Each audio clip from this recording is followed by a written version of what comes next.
tout comme sa liberté de ton à la tribune des Nations Unies où il participait à l'Assemblée générale. Choguel Maïga qui a parlé d'abandon de la France concernant son retrait de la force anti-djihadiste Barkhane. On écoute les précisions de Lou Bureau. À la tribune des Nations Unies, les mots de Choguel Maïga sont particulièrement durs. Le Premier ministre malien accuse la France de ne pas l'avoir prévenu du retrait de la force Barkhane. La nouvelle situation née de la fin de Barkhane, plaçant le Mali devant le fait accompli et l'exposant à une espèce d'abandon en plein vol, nous conduit à explorer les voies et moyens pour mieux assurer la sécurité de manière autonome avec d'autres partenaires.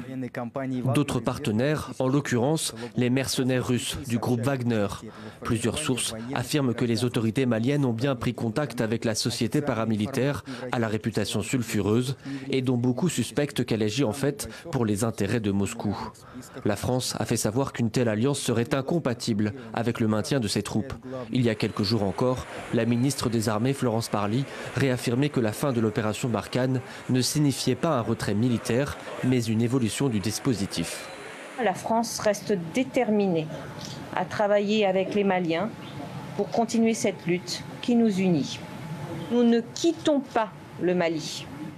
Entre confrontation et déclarations contraires, le dialogue entre les deux alliés semble de plus en plus compliqué, même si l'éventualité d'une arrivée du groupe Wagner reste peu probable.